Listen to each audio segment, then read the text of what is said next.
나쁜 병변으로 변화하지 않는 그런 특성을 가지고 있기 때문에 걱정하실 필요는 없는데요. 피부과 전문의의 진단을 받아보시는 게 좋습니다. 피부암이라든지 헷갈릴 수가 있기 때문에 그렇습니다. 네, 안녕하세요. 루미나 피부과의 이지원 원장입니다. 네, 피지샘 증식증은 피부의 부속기관 중에 하나인 피지샘이 비정상적으로 커지면서 생겨요. 크림색이라든지 노란색 같은 작은 혹처럼 보이는 게 얼굴에 난다면 그게 피지샘 증식증일 수 있습니다. 주로 이마나 코 주변, 볼과 같은 피부가 얇은 부분들에 피지 분비가 많은 부분들에 생기고요. 드물게 가슴이나 등, 목과 같은 몸 부분에도 생길 수가 있습니다. 보통 통증이라든지 가려움증 같은 자각 증상은 없는데 미용적인 문제로 제거하러 오시죠. 주된 원인은 여러 가지가 있기는 하지만 제일 주된 것은 피지의 과도한 분비로 알려져 있습니다. 피지 분비가 많은 피부 타입 갖고 계신 분들한테 많이 발생을 하게 돼요. 유전적인 원인이나 호르몬의 영향도 알려져 있고요. 좀 독특하게는 사이클로스포린과 같은 면역 억제제를 장기간 복용하고 계신 예를 들어서 장기 이식하신 환자분들, 이런 분들한테도 발생 가능성이 증가한다고 알려져 있습니다.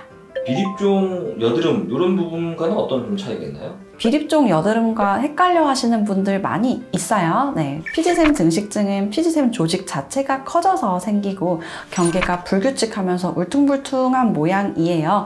표면을 보시면 혈관들이 비쳐 보이는 경우도 있어요. 다만 비립종은 약간 다르게 생겼는데요. 피지샘 증식증보다 위치가 더 얕고요. 사이즈도 더 작습니다. 그리고 색은 흰색에서 노란색이고 약간 작은 막으로 둘러싸인 낭으로 보여서 매끈한 그런 모양이에요. 여드름 같은 경우에는 피지 분비가 과도한 피부에서 나타난다는 점은 비슷한데요. 염증 반응을 동반해 있기 때문에 농포라든지 화농성 병변, 손으로 쉽게 따질 것 같은 그런 병변들이 동반되는 양상으로 나타나게 됩니다. 그냥 없어지기도 하나요? 안타깝게도 자연적으로 없어지지는 않습니다. 피지샘이 시간에 따라서 계속 증식하면서 크기가 자꾸 커져요.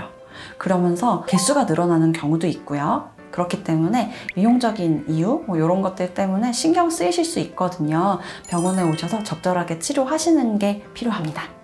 잘 발생하는 나이대가 있나요? 주로 40대 이후에 중노년층에서 많이 발생을 하게 됩니다. 그 이유로는 피지샘 증식을 가속화하는 방향으로 호르몬이 변화하기 때문이 그 원인으로 알려져 있습니다. 위험하다는 생각은 좀 안 드는데 그래도 좀 안 좋은 영향들이 있을까요? 다행히도 암이라든지 나쁜 병변으로 변화하지 않는 그런 특성을 가지고 있기 때문에 걱정하실 필요는 없는데요. 다만 이게 피지샘 증식증이 맞는지 자체는 피부과 전문의의 진단을 받아보시는 게 좋습니다. 아주 드물게 피부암이라든지 치료를 요하는 다른 피지샘 종양들이랑 헷갈릴 수가 있기 때문에 그렇습니다. 치료 방법은 어렵지 않습니다. 간단하시고요. 크게는 가장 두 가지 레이저를 주로 사용하게 되시는데 첫 번째로는 CO2 레이저, 탄산가스 레이저나 어뷸 레이저와 같이 태워내는 레이저가 1번이고요.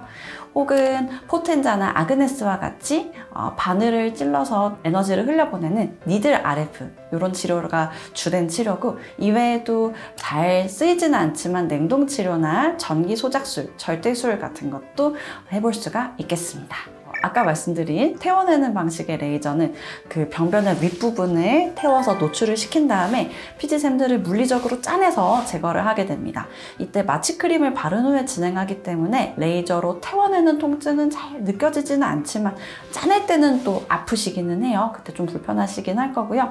한 번의 치료로 병변의 상당 부분을 제거할 수가 있기 때문에 효과적이고 자주 사용되는 치료법이지만 다만 회복 과정에서 진물이 나요. 그래서 한 일주일 정도는 디오덤을 붙이고 지내셔야 되고 몇 주 정도는 그 부분이 패이고 붉은기가 남아요. 그렇기 때문에 회복 과정에서의 불편함이 있고요. 반면에 두 번째 방식, 그 바늘을 꽂아서 고주파를 흘리는 그런 방식은 바늘이 굉장히 가늘기 때문에 회복에 필요한 기간이 짧다는 장점이 있습니다. 한 2, 3일 정도면 화장하실 수 있고요. 다만 한 번에서는 효과가 다소 부족할 수가 있고 여러 번 반복 치료를 하셔야 된다는 그런 부분이 있습니다. 안타깝게도 재발 가능성이 매우 높습니다. 재발 방지를 위해서 피지 분비 조절제, 여드름약으로 널리 알려진 이소트레티노인을 복용하는 방법도 있습니다. 이게 이제 이미 새로 생긴 것들을 줄여주거나 개수를 줄여주는 효과도 있기는 하지만 시술보다는 다소 효과가 떨어지는 부분이 있어서 물리적으로 제거하시는 걸 더 추천드리고 있습니다. 피지슴 증식증 예방에는 바르는 레티노이드가 도움이 될 수가 있습니다.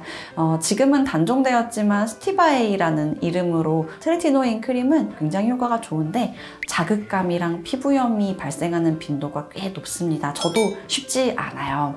그래서 자극감을 많이 줄인 형태인 레티놀이라는 성분을 바르시는 게 좀 더 꾸준하게 쉽게 바르실 수 있는 방법이라고 생각이 되고요. 하지만 앞에서도 말씀드렸다시피 홈케어나 예방보다는 일회성의 시술로 제거하는 게 어느 정도 필요한 병변이기 때문에 병원을 내원하셔서 정확하게 상담받으시는 게 더 좋을 것 같습니다. 피지샘 증식증이 일단 생기고 나면 시간이 지나면서 점점 더 크기가 커질 수가 있어요. 그러면 치료를 했을 때 회복 기간이 길어지고 예쁘게 아물지 않을 가능성도 높아집니다. 그렇기 때문에 고민하고 계신다면 빠르게 부담 없이 피부과 전문의와 상담해 보시기를 권장드립니다. 지금까지 루미나 피부과의 이지원 원장이었습니다. 구독과 좋아요, 알림 설정 부탁드릴게요.